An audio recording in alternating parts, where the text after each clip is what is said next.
கர்த்தருடைய பரிசுத்த நாமத்திற்கு மகிமுண்டாகட்டும். ஆண்டவராகிய இயேசு கிறிஸ்துவின் நாமத்தினாலே அன்பு கர்த்தருடைய பிள்ளைகளாகிய தங்கள் அனைவருக்கும் சுவீட் ஊழியத்தின் சார்பாக வாழ்த்துக்களையும் ஸ்தோத்திரங்களையும் தெரிவித்துக் கொள்கின்றேன்.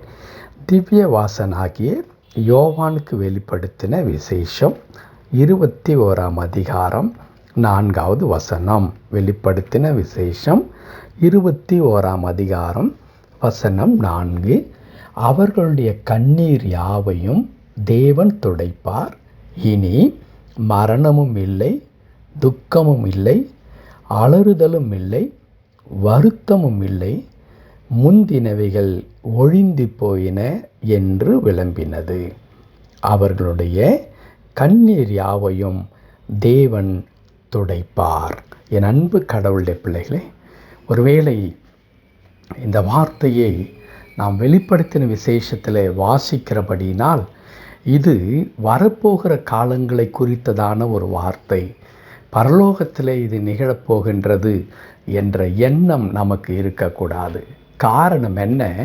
அதற்கு முந்தின வசனங்களிலே குறிப்பாக 7ஆம் அதிகாரத்திலெல்லாம் நீங்கள் பார்ப்பீர்களானால் இதுக்கு 21:3 இப்படி சொல்லி இருக்கிறது. இதோ மனுஷரிடத்தில் தேவனுடைய வாசஸ்தலம் இருக்கிறது. மனிதர்களோடு கூட வாழ்கிற கடவுள். அவர் நம்மை தம்முடைய பிள்ளைகளாக அங்கீகரித்து கொண்டார். ஆபிரகாமிடத்தில் அவர் உடன்படிக்கை செய்த கடவுள். இஸ்ரவேல் மக்களிடத்தில் உடன்படிக்கை செய்த கடவுள் இன்றைக்கும் உடன்படிக்கையின் ஆண்டவராக நம்மோடு கூட இருக்கிறார்.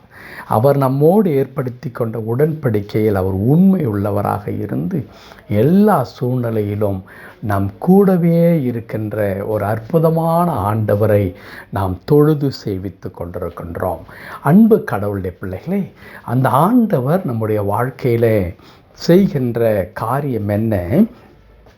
தேவன் தாமே அவருடைய கண்ணீர்கள் யாவையும் துடைப்பார். வேதத்தில் கண்ணீர் மிகவும் இன்றியமையாத ஒரு இடம் பெற்றிருக்கிறது. வேதத்திலே இருக்கிற சிறிய வசனம் என்று சொல்லி நாம் யோவான் 11ஆம் அதிகாரத்தின் 35வது வசனத்தை நாம் சொல்லுவோம். இயேசு கண்ணீர் விட்டார் என்று, ஜீசஸ் வெப்ட் என்று ஆங்கிலத்தில் எழுதப்பட்டிருக்கிறது. ஆகவே அந்த வசனம் மிகவும் சிறிய வசனம் என்று சொல்லப்படுகின்றது. அது சிறிய வசனமாக இருந்தாலும் அதில் இருக்கிறதான சத்தியம் அவ்வளவு ஆழமான ஒரு சத்தியம். என்னது அந்த சத்தியம்? நீங்கள் அழும் பொழுது அவர் உங்களோடு கூட சேர்ந்து அழுகிற கடவுள். நீங்கள் துக்கப்படும் பொழுது உங்களை பார்த்து வேதனைப்படுகின்ற கடவுள். அதைதான் இயேசு கிறிஸ்துவுடைய வாழ்க்கையிலே நாம் பார்க்கும் பொழுது அவர் எங்கெல்லாம் கஷ்டப்படுகிற மக்களை சந்திக்கிறாரோ, பிரச்சனையோடு இருக்கிற மக்களை சந்திக்கிறாரோ, அங்கெல்லாம் அவர்கள் மேல் மனதுருகினார் என்று எழுதப்பட்டிருக்கிறது.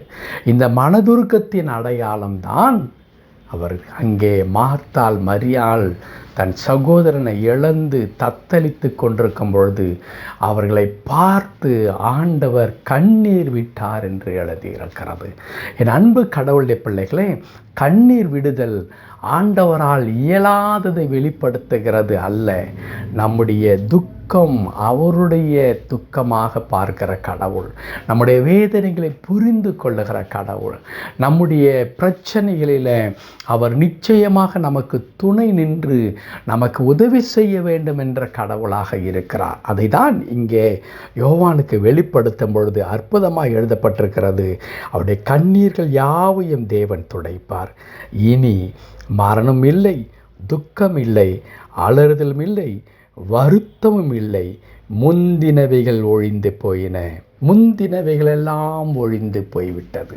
என் அன்பு கடவுளுடைய பிள்ளைகளே, நம்முடைய ஆண்டவர் நம்முடைய கண்ணீரை துடைக்கும் பொழுது அந்த கண்ணீருக்கு காரணமாக இருக்கிற துக்கத்தை, வருத்தத்தை, வேதனையை அவர் ஒழியச் செய்கின்ற ஆண்டவராயிருக்கிறார்.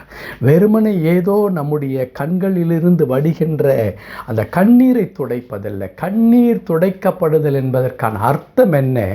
அந்த கண்ணீருக்கு காரணமான எல்லா விதமான பிரச்சனைகளையும் கஷ்டங்களையும் போராட்டங்களையும் நம்முடைய வாழ்க்கை விட்டு நீக்குவது என்பதுதான் அதனுடைய அடையாளமாக இருக்கிறது.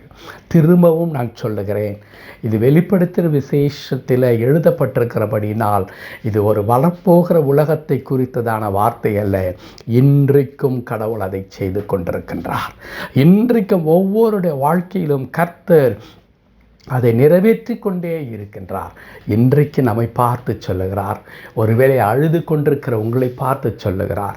உங்களுடைய குடும்பத்தின் காரியத்தை குறித்து, உங்களுடைய எதிர்காலத்தை குறித்து, உங்களை கைவிடப்பட்ட நிலையை குறித்து, உங்களுடைய வியாதியை குறித்தோ அல்லது நீங்கள் சந்தித்து கொண்டிருக்கிறதான பிரச்சனைகளை குறித்தோ நீங்கள் அழுது கொண்டிருப்பீர்களானால் உங்களுடைய கண்ணீர் இயேசுவின் நேச கரங்களினாலே துடைக்கப்படும். நேச கரங்களினால் உங்கள் கண்ணீர் துடைக்கப்படும் பொழுது உங்களுடைய வாழ்க்கையில் இருக்கிறதான அந்த கண்ணீருக்கு காரணமானவைகள் எல்லாமே அப்படியே அந்த கண்ணீரோடு கூட சேர்ந்து மறைந்து போகும். நித்திய மகிழ்ச்சி உங்களுடைய தலையின் மேல் இருக்கும். என்றும் என்றும் மாறாத தேவ சமாதானம் உங்களுடைய இருதயங்களையும் சிந்தைகளையும் அது காத்துக்கொள்ளும். என் அன்பு கடவுளுடைய பிள்ளைகளே, ஆகவே ஆண்டவருக்கு முன்பதாக நிற்கின்ற நீங்கள் கண்ணீர் வடிக்க வேண்டிய அவசியம் இல்லவே இல்லை. இனி கண்ணீர் வடிக்க வேண்டாம். கடவுள் ஒரு முறை உங்கள் கண்ணீரை துடைத்து விடும் பொழுது நீங்கள் திரும்ப அந்த கடந்து போகின அந்த பிரச்சனைகளை நினைத்து நீங்கள் கண்ணீர் வடிக்க வேண்டிய அவசியம் இல்லை. எல்லாவற்றையும் புதிதாக்குவார் உங்கள் வாழ்க்கையில். அந்த வசனம் முடியும் பொழுது இப்படி எழுதி இருக்கிறது, முந்தினவைகள் ஒழிந்து போயின. முந்தினவைகள் அப்படி என்றால் நீங்கள் உங்கள் கண்ணீரை துடைப்பதற்கு முன்பாக உங்களை அழ வைத்து கொண்டிருந்ததான அந்த பிரச்சனை, உங்களை வேதனைப்படுத்தி கொண்டிருந்ததான இந்த கஷ்டங்கள் எல்லாம் ஒழிந்து போய்விடும், மாறிவிடும். ஆண்டவர் எப்படி மாற்றுவார்? இரட்டிப்பான மகிழ்ச்சியை அதற்கு ஈடாக கொடுத்து, தைரியத்தை அதற்கு ஈடாக கொடுத்து, மேன்மையான எதிர்காலத்தை அதற்கு ஈடாக கொடுத்து, கடவுள் உங்களுடைய கண்ணீரையும் உங்களுடைய வேதனையும் உங்களுடைய கஷ்டத்தையும் அவர் மாற பண்ணுகின்ற கடவுளாக இருக்கிறார். ஆகவே அன்பு கர்த்தருடைய பிள்ளைகளே, ஆண்டவரை நோக்கி அவரை துதிக்க பழகிக் கொள்ளுங்கள், ஸ்தோத்திரம் செய்ய பழகிக் கொள்ளுங்கள். ஏனென்றால் இந்த கண்ணீரை களிப்பாய் மாற்றுகிற கடவுள், இந்த துக்கத்தை இன்பமாய் மாற்றுகிற கடவுள் நம்முடைய கடவுளாக நம்மோடு கூட இருக்கிறார். இந்த ஆண்டவரை நோக்கி பார்த்து சொல்லுவோமா, ஆண்டவரே என் கண்ணீரை நீர் மாற்றப் போகிறீர், என் கண்ணீரை துடைக்கும்படியாய் நீர் வந்திருக்கிறீர். இதோ உம்முடைய திருக்கரத்தில் என் கண்ணீரையும் என் கண்ணீருக்கான காரணங்களையும் நான் அர்ப்பணிக்கின்றேன், நீர் பொறுப்பெடுத்து கொள்ளும் என்று சொல்லி பாருங்கள்.